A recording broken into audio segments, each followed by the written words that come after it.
Lumière Kaboulo TV, Lumière Kaboulo TV, Lumière Kaboulo TV. Réflexion avec R9, Fabrice R9, Fabrice. Mobali Mateo, Balingaka, moi c'est l'olanga ninyango, nengo salanga yeleki makasi.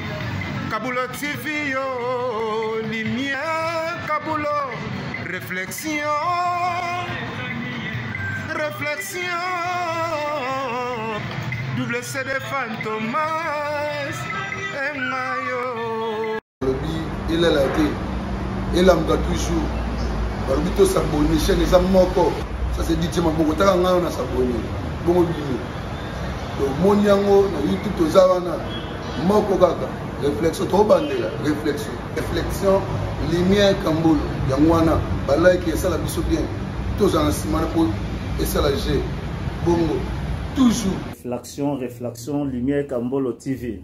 Chaîne Zamoko, vous s'abonnez, vous avez cité Lumière Kambolo TV. Bonjour, Nabiso Banso. Les alingan de Konabino, Nabingami na Kombo ya Kambulu. Na salaka na émission na chaîne télé Oye Bengami Réflexion.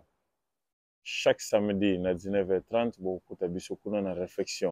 Les alinga yo bino sœur Isabelle na eli susu liboso na bino pona ko répondre na mituna oyo papa la biso Lumière Kambolo asili kutuna biso. Mais avant na banda lokola bomesa no na pesi mbote pa papa Lumière Kambolo, maman Rebecca le prince.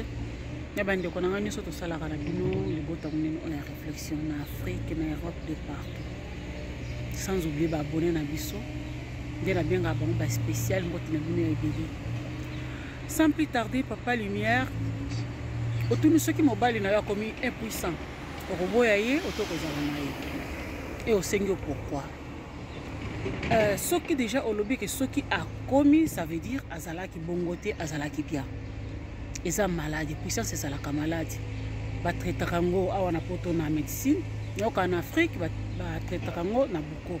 Donc ils ont malade, ils ont le la mobile na yo ko malade, yo tikié. Poza malade za na santé. Bolingo ya mwana tina tango passe pe na tango bisi. Nzomona na tango ya malade, déplacer bolingo penela ki samaka solo est-ce que bolingo zala ki zala ki te. Pour le temps to za na bonne santé c'est une autre chose. Mais tango moko na biso azwili kama wana pe kumali kama mususu. Motuna ya mibale papa tuni soki mwasi okuti mobali na yo na mwasi okubeta mwasi utokobeta mobali. Vice versa. Na obeta muninga mwasi poani. Ye mobali ayebaki te kaza marié pa kalinga mususu. Awa yo sali bongo lingi bo se eza volonté na yo. Yana tina ya kobeta muninga te. Eloko moko fiso na kolobela na ngamba ba mama. Tozwaka mwa mayeli. Mobali akesala sentiment na ye. Atiki yo na ndako, akezwa mususu. Soko yo ke kokuta ye ozwi bandi obeta muninga na yo. Bobunji, soko soki muninga na soka leke makasi soka betio. Soka zokisi yo. Yo kanisi soko beti wana ubezo kisi wana soko beti wana ndenge atiki kolinga ta continuer na kolinga ça veut dire faut commencer soko mutamakasi aux avions na ba paquet et aux ala na souffle ko bitumbela ka souffle donc partout ya bando kendo kolinga basi yo faut bundaka na yo kaka ko soko beti ya liboso yebaki ya mibala ko ya soko beti ya mibala ya misato ya mine ba ko ya kaka. Donc yo vi na yo kaka ko bunda na ba moyo epelela kabiso awa yo bandu bunda no kaka na ta evelo yo bunda na o kaka mais conseil ya bien na biso ba mama soki kozaka na esprit ya bitumba soki mobali azwili yo mbanda ko bunda na mbanda te beta nde mobali na yo bunda nde na mobali na yo voilà po yende mutakenda ozwa ka bango faut to changer mentalité ba mama to tika ko se faire voir.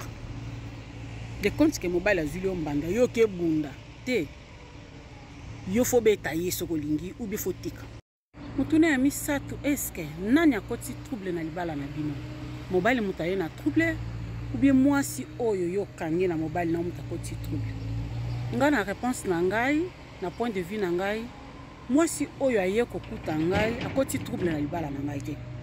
Mobali nde akoti si trouble parce que yende muta uti kolinga ye muta kei kolinga mwasi wana donc eza na rien à voir to lobake ou bien na lobake muninga wana muta koti trouble te akoti trouble te mobali nde akoti trouble po ya lingi ye moko kozwa mwasi mosusu.